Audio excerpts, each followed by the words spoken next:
This episode of Hak5 is brought to you by GoDaddy, Squarespace, and the CES Plague.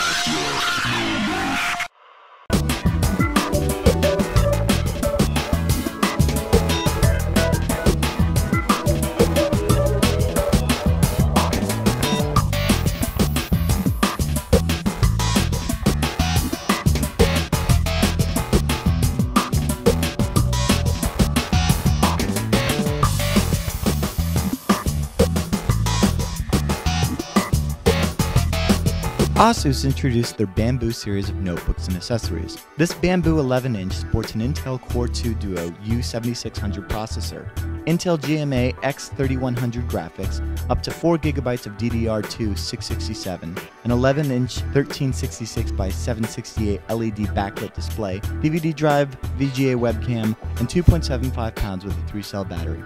If a little more power is what you need, there's a 12-inch model sporting an Intel Core 2 Duo T9400 processor, up to 4GB of DDR2 800, a 12-inch 1366x768 LED backlit screen with an NVIDIA GeForce 9300M with 256 megs of video RAM, a 320GB SATA drive, DVD, and a VGA resolution webcam, all weighing in at 3.5 pounds with a 3-cell battery. Asus was also showing off their Express Gate technology, which allows you to browse the web and play digital media with a mere 5-second boot time. Featured was this P5QL-EM Core 2 mainboard in this M4M72 AMD Phenom Athlon Sempron mainboard. As 3 out of 4 Hack House residents use Asus mainboards, we're excited to see this technology come to the mainstream. However, we note that many hobbyists can get similar functionality now with their existing mainboards with Core Boot, formerly Linux BIOS. NVIDIA announced their 3D Vision for GeForce. These wireless glasses offer stereo 3D in combination with an IR transmitter and NVIDIA software. They'll work with both 120Hz LCDs and DLP HD TVs. While stereoscopic glasses aren't anything new, ones that don't cause migraines are. Worth the $200? Maybe. Toshiba had water-resistant technology on display, like this water-resistant internet viewer. Couple it with a set of HD goggles and we're ready to start hacking under the sea. Sony must have been pondering what would happen if one of those short, fatty iPod Nanos and a MacBook Air got freaky with this one. The Sony Vaio VGN P500 is the proverbial purse PC. With an 8-inch screen, integrated 3G and GPS, instant on Linux boot, and 4 colored options. The 1600 by 800 resolution display really stands out, and at 1.4 pounds it won't be weighing you down, but the $800 to $1,400 price point might. Toshiba's spatial motion interface lets you flail your arms about without the need for remote control equipment. The IR sensor and motion recognition technology translates your gestures into navigation input. They claim intuitive. We claim neat technology, but not so practical application. Hitachi was also in the game of gesture remote control. Does this prototype look super intuitive? Admit it. You look fabulous waving your hands about in front of your TV. Sony was showing off their new organic LED technology. The XEL1 is an 11-inch OLED display featuring 2 HDMI inputs, a 960 by 540 resolution, and it's 3mm thin at its thinnest part. Sony claims the resolution to be comparable to 1080p at 40 inches. Neat technology, but tweet me when it's available at 40 inches. The MSI X320 notebook is a MacBook Air competitor weighing in at 2.8 pounds with a 4-cell battery and a claimed 5-hour battery life. It even sports Ethernet, VGA, and more than 1 USB port. The new USB 3, aka USB Super Speed spec, which was recently finalized in November, was on display and actually demoed. The theoretical max of USB 3 is about 5 gigabits per second. On the show floor, we were seeing results of about 255 megabytes a second on very early hardware. Unlike with USB 1 and USB 2, there is a new connector, however the host device is still compatible with USB 2. The eBox B202 is a 1L-sized entertainment box featuring an Intel Atom processor, a gig of RAM, a 160 gig hard drive, and Wi-Fi. Couple it with the 3D Motion GMC1 wireless gaming joysticks, and you've got a Wii-like console with about a quarter the power necessary to play modern games. Yay!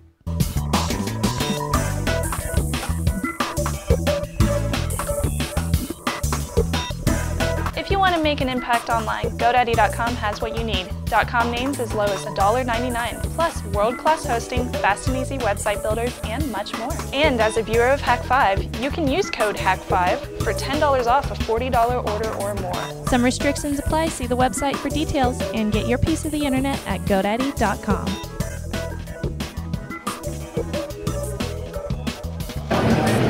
Oh, that's great. Adam, let me ask you a question. We just got done playing the Ion drum set for Rock Band. Yep. Now, it's a pretty pricey piece of hardware for what would be termed a game controller. Who is the drum set made for? Well, it's actually made for die-hard Rock Band players. It really elevates the level of playing drums in the game to something a lot more akin to what a real drummer would do. The other nice thing about the kit, in addition to learning how to play by basically putting your hands in the right places, is that you can actually graduate from playing a video game to actually playing the real drum set. You can actually take the game controller module off of Drum Rocker, replace it with one of a number of different, professional drum brains, and turn it into a real professional electronic drum set. So when you compare it to other professional electronic drum sets, it's actually extremely inexpensive. So you guys didn't start by doing this, correct? You've done professional drum stuff for how many years now? Oh, we've been doing it for probably 6 or 7 years now. We have a sister company called Alesis, which has a lot of play in the professional audio and musical instrument markets. And Alesis is actually the third largest manufacturer of electronic percussion products in the world. So we've been doing electronic drums for quite some time. We took that expertise and applied it to the gaming space with Drum Rocker for Rock Band 2. So how long does this, this looks like a very involved, complicated setup. How hard is it, and how much time can a person expect to take? Because you want to get out there and you want to start playing. How long is it going to take for somebody to set this up, and how easy is it to take down? It's actually very easy to set up. It takes probably about 45 minutes the first time you set it up. It can be folded in because everything is completely adjustable. So if you need to, for example, fold it in for storage, you can fold the side wings in and store it out of the way pretty easily. Once you set it up, you're then going to want to take a little bit of time to adjust it. The kit is fully adjustable like any real drum set would be. So a player will want to go ahead and fine-tune it to the way that they like to play. So that'll take a little bit more time for them to do. But once it's set up, you can tighten everything down and you never have to move it again. This is an amazing kit. When I played it, it feels solid. I mean, it is solid. So many of the peripherals are obviously just plastic. Do you guys have any intention of doing anything other than drums, or is that pretty much it? You're going to stick to what you know? No, we've done a lot of controllers in the music instrument market, not only drums, but also where we do DJ stuff. We do a variety of other things. So we'll continue to expand the offerings that we have in the gaming market, just as we have in the musical instrument market. So look for more from Ion in the future. So rather than lugging around a whole bunch of chargers and everything, technology called eCoupled from Fulton allows you to basically do wireless power charging devices like your cell phone, or in this utility truck, things as big as power tools. It's pretty simple. It's basically just a coil. I know, I make it sound so simple. It's not really. There's a coil in here. There's a coil in the charger right there. I pop it in. Light turns green. The trap is clean. Michael was telling me about the new e-bike from Schwinn Bicycles. I just did a demo next door in the next room, and it was so much fun. I almost broke my neck because I kind of engaged on a turn, and you'll tell me what an engage is so we know. But once I got the hang of it, it was awesome. So tell me about this e-bike. This is the brand new Schwinn Tailwind, the fastest charging electric bike in the world. It uses Toshiba SCIB technology, and it's a pedal assist bike, so while you pedal, the power assists you in 3 power settings and gets you where you need to go. So how long does it take for one of these batteries to charge? That is a great question. The charge time for this battery is 30 minutes, and the industry standard is 3 to 4 hours. So with our battery, 30 minutes, a full charge. Yeah, that's definitely a lot better than that. So where is this battery? The battery, and it is mounted in the rear of the rack, and then very easily to remove and charge, and this is what gets you going. And how many charges would I get out of one of these batteries? The charges that you get out of this battery is roughly a minimum 2,000, and we're looking at a max about 6,000. Industry standard is 500 to 1,000, so significantly longer charge cycles, yep. The minimum of 2,000 charge cycles is just under 3 years, so that with a maximum of 6 years, 6,000 charge cycles is almost 9 years of charging. Let's hope I don't break my neck again. It is a bicycle. You have to pedal for the power to be engaged. Once you stop pedaling, the power stops. But it assists you with what you need.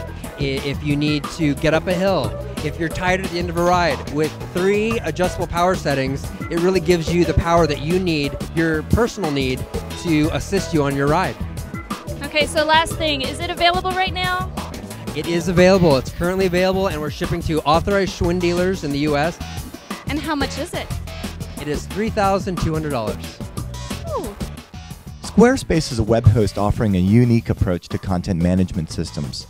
See, rather than constantly switch back and forth between back-end systems and front-end systems tweaking CSS and the like, Squarespace lets you drag and drop items, tweak themes, and build your site in a WYSIWYG-like environment right from your browser. Plans start at just $8 a month, and as a viewer of Hak5, you can get 10% off the life of your service by using coupon code HAK5 when you check out at squarespace.com.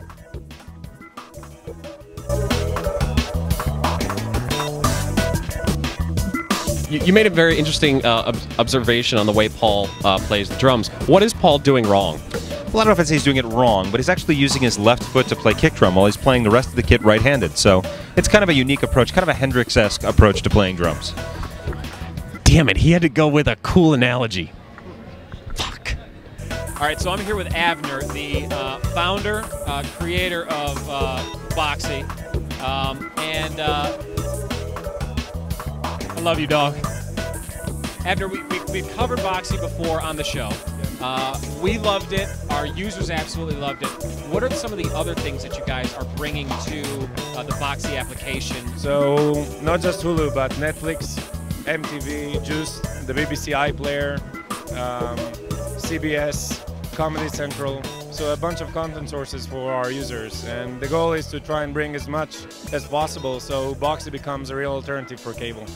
Now, why did you guys choose to use the XBMC project as your base instead of, I mean, was it just that good, or instead of creating your own? That was the reason we started Boxee, is because we were users of XBMC. It's clearly the best media center out there. And as users and fans, we always wanted to take it to the next level, and we approached these guys 2 years ago, told them what we want to do, and got really friendly and started working together and contributing code back to each other. And Boxee came out, so there was no question. No XBMC, no Boxee. XBMC recently announced that they added Netflix. Was that because of you guys, or did they do their own kind of code generation on that? Unrelated to us. Oh, unrelated to you. Okay. What's the business model behind Boxee? I mean, you guys have to make money somehow. Sometime. Somehow, sometime. Do you have any idea on how or when? Yeah, we have ideas. We have Excel sheets. But 2009, the Excel sheet shows 0. So we're pretty sure we're going to meet that target. So the focus in 2009 is grow the user base from about 100,000 that it is today to 1 million users. And if we get to 1 million users, we believe we can start monetizing it. So if we can go to Hulu and Netflix and Amazon and tell them, listen, we're driving some serious traffic your way, maybe share some of that love. We think there's some dollars there. And we think some of the device makers are going to get excited and want to bring Boxee to those devices, and these are big, rich companies. Maybe they can shell a few dollars our way as well. Now, we use Apple TV for our Boxee, hardware. There have been some problems with Hulu and some of the Flash, like HD, stuff like that. Is there any time that we can expect the Apple TV version to be as powerful, or is it just not strong enough? It's probably never going to be as powerful as a Mac Mini dual core, but the Flash actually is working better. So if you try out Hulu now, it's actually going to work pretty sweet. And we're constantly trying to improve it, but it's a battle because it's a 1 gigahertz machine, 256 megs of memory. It's just not powerful enough. When can we expect a Windows release of Boxee? Today. Today. So it's still in closed alpha, but we're releasing thousands of invites every week now for Windows, and hopefully open it up very soon. So today we open it up for Mac and Linux and Apple TV, and Windows is going into private alpha mode. Hopefully within a couple of months it's going to be open. All right, Avner, thanks so much. Avner, the CEO and creator of Boxee, an application we love, and we know that you guys love it as well. So we're here at Showstoppers at CES, and I found a rat. Sean Carruthers. Hi. You're That's very dramatic. my favorite lab rat, Yay, thank you. except for Biff and Boo. It's a fair cop. So big news with so labrats.tv, if you didn't know, follow along. And now labrats.tv is where can we find it now? Because it's doing some cool stuff. Yes, we have actually moved it over to butterscotch.com. Butterscotch, I love it. Yeah. Where can we find that? I heard what you said. That's not quite true. It's not quite true. Butterscotch.com. It's a division of Two Cows Corporation. So we're still doing labrats.tv as always. The content's also appearing on Butterscotch, but we're also doing tutorials. And I know you guys own noobs. We help noobs. Okay, so what do the rat cows do to help noobs? They moo a lot. No, you guys started at IPTV Network. That's freaking phenomenal. So what's on the network? Well, we've got a few shows. One of them is actually called The Noob. So we explain basic technology, a little bit of history. So did you know that the original mouse was a wooden box? I did not know that. It was invented in the 60s? I'm the best Watson ever. I'm just going to say I don't know any of that. Okay, well, very good. Yeah. We bring out some of these little bits of trivia and then explain how the things work inside, so that your mom or your grandma or whatever want to know what a mouse is, and here it is, all encapsulated in a nice little thing. So even people that know a little bit about technology or the enthusiasts hopefully will learn something about it too. Also, we have a new show with our good friend Amber Mack called The A-List. It's all viral video all the time. We have, again, Lab Rats is on there. We have On Deck, which is Matt Harris's behind-the-scenes show. What is it? We got Sean Carruthers, Andy Walkers, Matt Harris, Amber McCarthy. I mean, who are we missing here? We are... Did you get Basil? We got Basil. Did you really get Basil? No, unfortunately. Basil would be awesome, though. Yeah. You need to get him on the Noob Show. That would be great. We'll get him. I'm going to make a call just as soon as we're done here. Yeah. Seriously, if you're Canadian or if you just ended up getting the torrents for Call for Help, this is the next generation, right? It is. We're actually going to get everyone that was ever involved with G4 Canada onto our IPTV network. I love it. I commend you, good sir, as brothers in podcasts that have now moved to networks because they're fun. Yeah. That's good. That's good. That's good. Yeah. Right. Anything else? What are you doing at CES? Walking a lot, getting blisters. Yeah. Who isn't? Seen anything that I haven't already? Yes. Okay. What was it? I'm not telling you. How tall was she? About 6'3". Cool. Well, while he pulls out his iPhone and shows me pictures, we're gonna throw it to the next thing that's not listed. This is the A40 headset, and this is the A40 mix amp right here. Together, these are the official audio system for the MLG Pro Circuit. This is what the professional Halo players, professional Gears players use on the mix amps. These mix amps, when you plug them into each other, give you a private voice communication network. It also gives each player their individual game sounds in surround sound in their individual headset. And the other thing that it does is it gives the MLG kind of an audio feed for all the players. So when you're watching that voice on the game on demand, you can hear all their team chat and get their strategies and hear what happened right when it's happening. This rack takes the place of the daisy chain connector essentially for up to 5 players or 4 players plus a coach as they normally play with. The rack is called the Pro Rack, and this is what you'd see if you went up to a MLG Pro station at an event. So the players just take their headset and they plug it into the Pro Rack. They're instantly connected with surround sound, and they've got their voice communication network all set up. Now at home, we don't usually play with 5 other people. We're just playing by ourselves over, say, Xbox Live or on PC. Well, at home, it does the same thing, but with Xbox Live voice communication, you can plug your controller into the front of this, and it combines your surround sound with your voice communication all into one. And with the balance control, you can discreetly balance exactly how much voice to game that you want. So how is the bass on these things? It's really good because it's a 2-channel setup. All the surround technology is done in the mix amp. This has got a big bassy driver, gives you a very flat signal. It's not too heavy though, because when if you're a gamer, you might know that you need that mid bass sound to determine where the action's coming from. If somebody's behind you, you're not going to know exactly where they are. If it's like really bassy, really deep down, it's got to be kind of a mid-range sound for you to tell where they're coming from. So these aren't really like rap headphones. They're very flat, so you can tell exactly where people are coming from when you're gaming. Are these coming out anytime soon, or are they already out? Yeah, we launched these in May of 2007, and they've really swept the tournaments. They use them at BlizzCon. They use them for all the engineering at Bungie, and they're obviously are the official headset of the MLG. And basically, we started out kind of slow in MLG, but during the middle of the season, some of the teams that were winning, and then all the teams that won were using them, and then by the end of the championship, all the teams used them. So, how much are they? These are $199 for the headset. The mix amp is $129, but if you get them together, we call it the A40 audio system. We knock off $80 and we sell it for $249.95.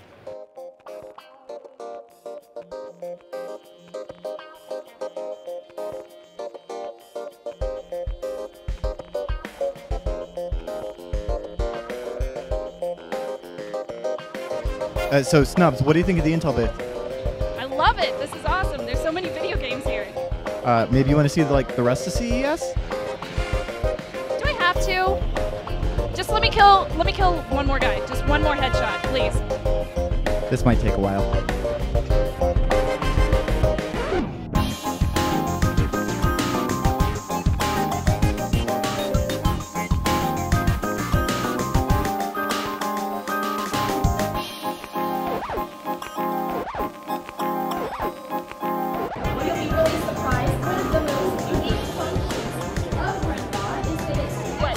Come on, we gotta keep going. All right, hold on. What do you mean by that?